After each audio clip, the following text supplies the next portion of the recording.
This is Sadie, this is Dash, and this is their roadmap to success. Now Sadie barked at me. Oh, okay, I see, buddy. That's what he does. Sure. Well, he's saying I want to get down. So we're gonna respect what he wants and let him get down. It's just better in the video if I got at least one dog here with me. But he mouthed me, but he did not bite me. And so he was just trying to communicate, and he didn't like me the way I was holding him. That's okay. It's appropriate for him to be able to communicate. I do or don't like what's going on. You see, I'm petting him. He's not biting me.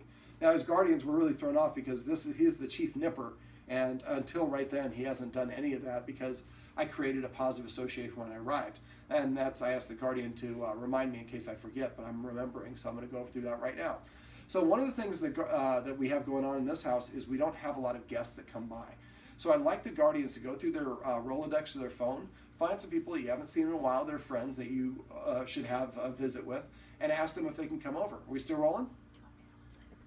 Yep, we're There still we go. on. All right.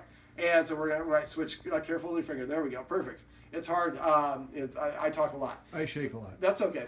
So what we want to do is I have the high value tricky trainer treats. What I would do is when your guests come over, have them split in half.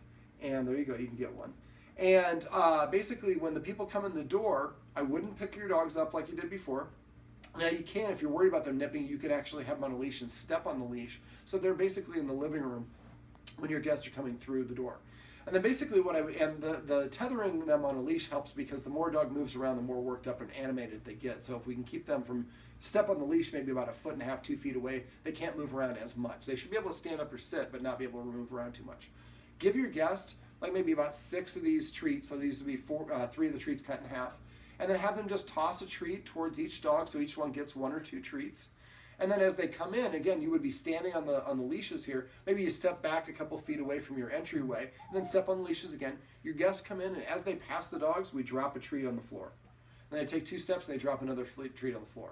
So maybe actually you give them maybe about 8 or 10 pieces. So I'd like them to drop and then hold about 2 or 3 treats in their hands when they sit down. And when the dog comes over, we can just toss a treat down on the ground, or for her, because she was demand barking, tell her to sit. When she sits, then we can put the treat in her mouth. Remember, the treat goes in first, and then she hears the word sit immediately after. So this way, when guests arrive, treats literally fall from the sky as far as they're concerned. And they like the treats. So after a while, right now, they're barking and nipping at the guests because they don't think that the guardians, I think they think the guardians are naive and are going to get taken advantage of by humans that come in. So they're nipping at the humans to tell the humans to leave. When the humans do come in, they sit down, the dogs settle down, and then the human stands up or sneezes, and the dogs bark at him again. Well, that's the dog's way of saying, I didn't give you permission to sneeze or bark or get up or whatever it is. I guess if you have humans that are barking, that might be an issue. But basically, these dogs are really, I think, probably stressed out thinking that their job is to help their humans by protecting them. And that's one of the questions I asked the guardians, what could the dogs do to make you happy? And they couldn't really come up with any solutions. So now we went over things like petting with a purpose and passive training. So petting with a purpose is from now on when the dog, she comes up and barks at us, we're not going to pet her. We're going to tell her to sit and then pet her for sitting. Now if a dog does something on its own, like coming, I might pet and say come. I didn't ask the dog to come. This is passive training. So the dog comes to me, I pet it and say come. If the dog sits, I reach over and pet it and say sit. If it lays down, I pet it and say lie down. If it brings me this thing, I might say orange, or whatever the name that I assign each toy. So that way we're creating a vocabulary, and we're rewarding the dog for desired actions and behaviors, as opposed to, right now, good attention and bad attention from you as a human is about the same thing for a dog. So if she barks and she gets people yelling, be quiet, you're driving me crazy, well, that she's getting attention. That's what she's trying to do. She's maintaining her goal. So instead, we can have the guest ask her to sit, and then when she sits, we give her the treat. Now, what I'd like to do is say sit, and then give her the treat and say sit. Do that 2 or 3 times, but after a while, then the guest should just hold up the treat and not say the word sit. And then when she sits, we reach over, pop the treat in her mouth, and then say sit. After the treat goes in her mouth, we always want to say it that time. But after a while, she'll start sitting in front of the guest, and then the guest picks up the treat and gives it to her. So make sure you have a lot of treats handy. Like I said, we want to drop some on the floor or toss them towards the dogs when we first come in. And then once the guest is sitting down, when she comes over, ask her to sit, give her the treat. He warmed up to me really, really quickly because we gave him a couple of treats, and that wasn't that hard. And now the other thing the guest should not do is not try to tell them what to do, not try to pet them or look at them. I just kind of ignored them. The more you almost play hard to get, the more you engage with the dog, the more that they think, oh, you're trying to trick me, or what's the catch? So, all right. So I would have you guys go through your Rolodex, and I'd like you guys to try to find 3 people a week that you can have come and visit for a short visit. And neighbors would be great to start this out, because that way they're just coming down the street. Just say, hey, we had a guy come by. He said that we need to practice teaching our dogs how to behave when guests come over. And can you come over? We got a bottle of wine. We got some fondue, or whatever. We're going to watch the football game, or whatever it is. But you have people come over and you practice teaching the dogs how you want them to behave. Yes. She's whimpering right now. She's more confident, I think, than Dash in some capacities, but in other capacities, Dash is more confident in her. Now, she's whimpering right now. If I pet her while she's whimpering, then I can actually enhance that. And that's something I think the guardians have been doing. A lot of my clients do unintentionally. Anything your dog is doing when you pet it is what you're reinforcing or rewarding. And this can include anxiety, fear, stress. So I'm touching her. I'm letting her know I'm here with you, but I'm not petting, so I'm not exasperating it.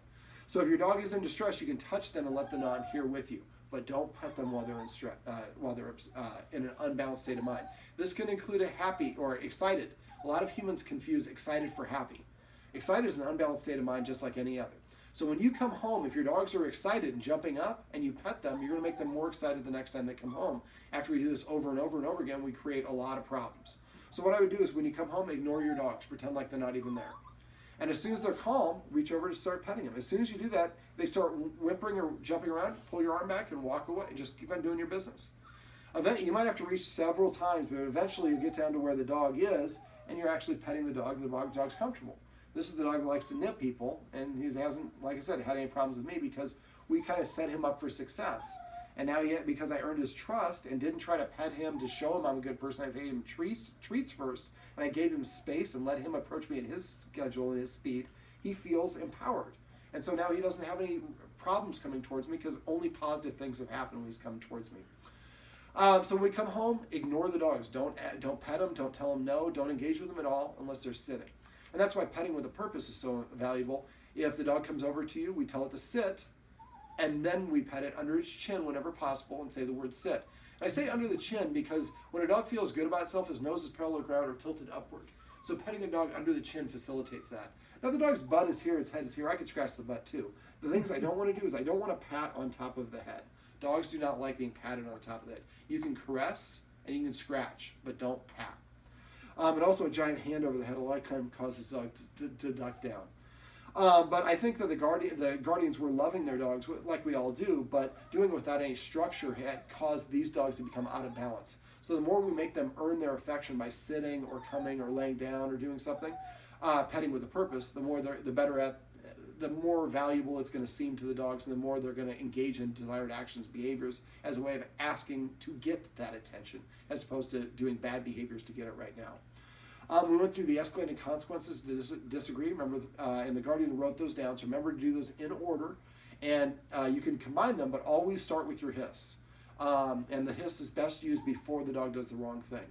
And at first it should be hiss, stand, march, leash, timeout, then hiss, stand, march, then hiss, stand, and eventually just hiss. I can get one of my dogs to drop a live squirrel out of their mouth with a hiss, but they know that something else is coming. And again, try to use your hiss before they do the wrong thing. Now, once she settles down, if you can get her to get in people's laps, that's okay. But if we pet her while she's barking and being petulant, that's what we're rewarding.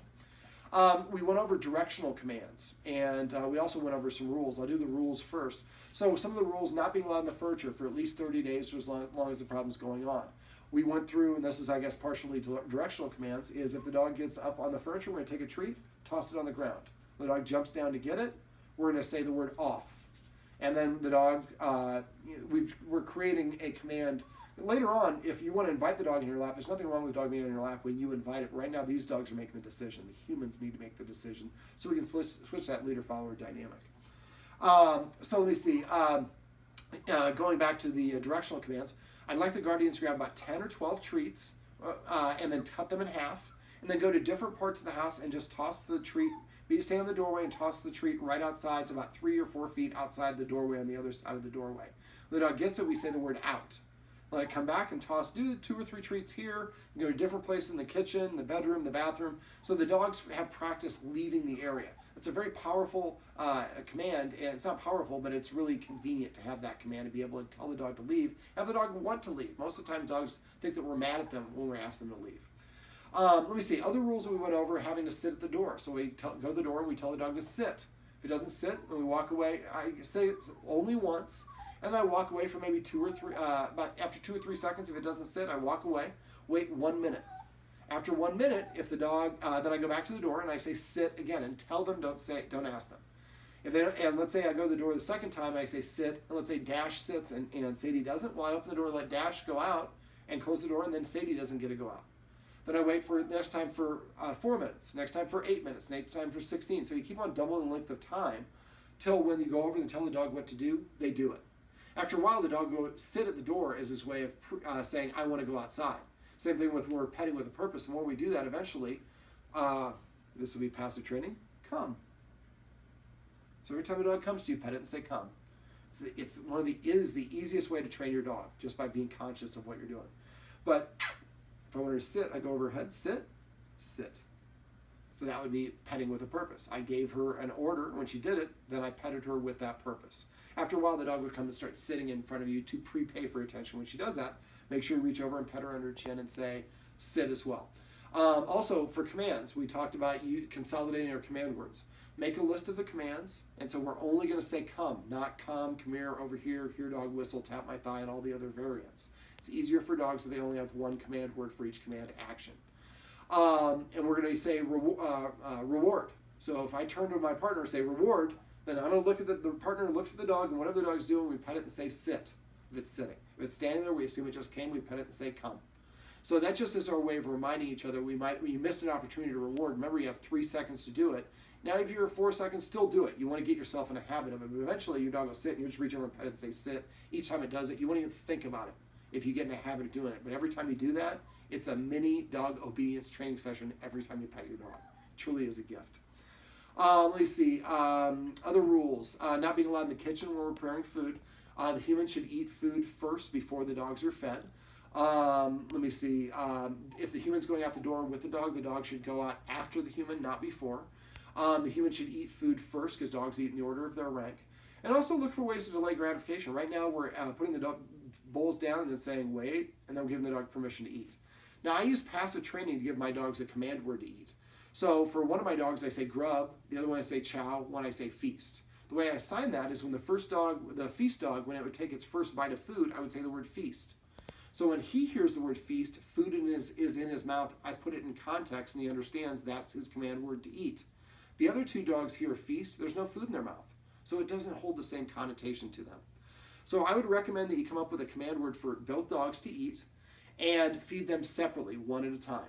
So that we go and put food in the bowls in the kitchen, and the dogs are not allowed to be on the steps to the kitchen. Then the human's going to eat something first. And if you're going to eat later, just grab a chip or a cracker, something you've eaten 5 or more small bites.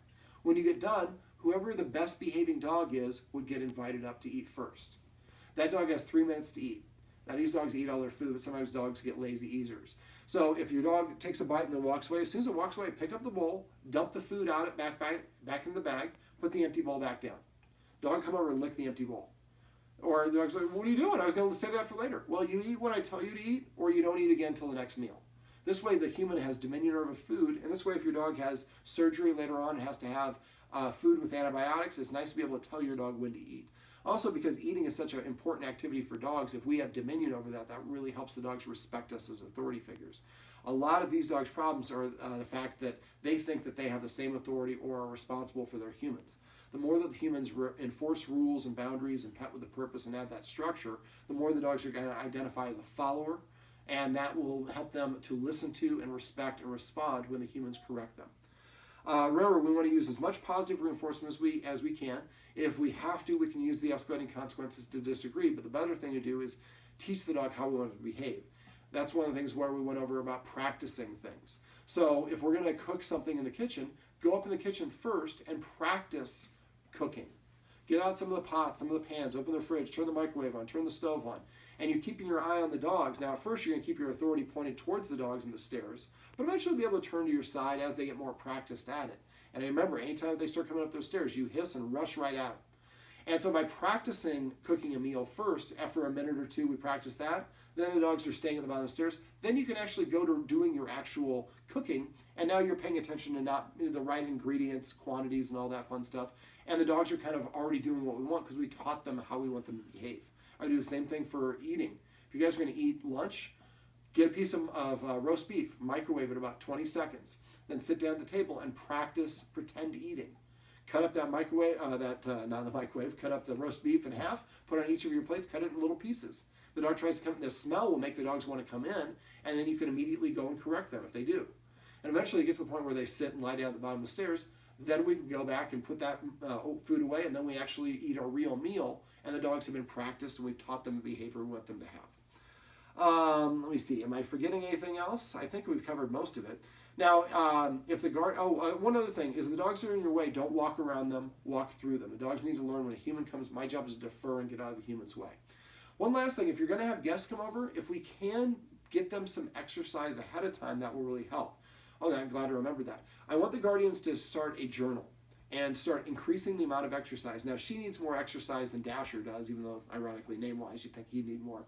But basically, if we're going to have a guest come over to practice, the entry deal that I talked about, well, we can put the dog in a position to behave better by burning off her excess energy first. So maybe we're going to have somebody come over at 5 o'clock to help with that. Well, maybe in the morning we take her out and fetch a little bit. We fetch a little bit midday, and then about an hour before the guests come over, we fetch really well. So now she's burned off that excess energy, so she's not percolating with fuel. When the guest comes over, it's not going to fix your problem. It's going to make fixing your problem much easier. Now, for the journal, what I like the guardians to do is keep a journal, write down the date at the top, and then write down each dog's name, and then write the number of fetches, and count the number of fetches. Or if we go for a walk, how long the walk was, or whatever the activity was. And then at the end of the day, we're going to give a grade for each dog based on their behavior that day. And then the next day, we're going to play around with the elements of exercise. And so we find the right combination of exercise where the dog got like an A. Okay, now we know what we need to do to repeat that to take the dog energy, the edge off for the dog, and help the dog feel more comfortable and accommodatable. But again, if we're going to have guests come over, we want to take the dog to doggy daycare or get them a lot of exercise that day or earlier ahead of time. Then when your guests come over and you're like, your dogs are so well behaved, you're like, of course, we hired doggone problems. But no, we just put the dog in position to succeed by burning that excess energy ahead of time. Dogs sleep 17 hours a day. Most people don't realize how much dogs sleep. Well, if you take your dog to doggy daycare for 8 hours and then you have guests come over, you blew past that 7 hours they're normally awake in a 24-hour period. They just want to come and find a place on the ground to sleep. And your guests are like, oh my God, your dogs are little angels. Well, you put them in a position to be like angels. There's a reason we have recess at school for kids. Makes it easy for them to learn about Ben Franklin and civics and all the rest of the things. Right, Sadie? Well, this is Sadie. Dash is over there. Dash, can we get you over in the picture real quick, buddy? Oh, what a good Dash. This is Dash. This is Sadie. This is their roadmap to success. Remember, everything you do trains your dog. Only sometimes you mean it. Isn't that right?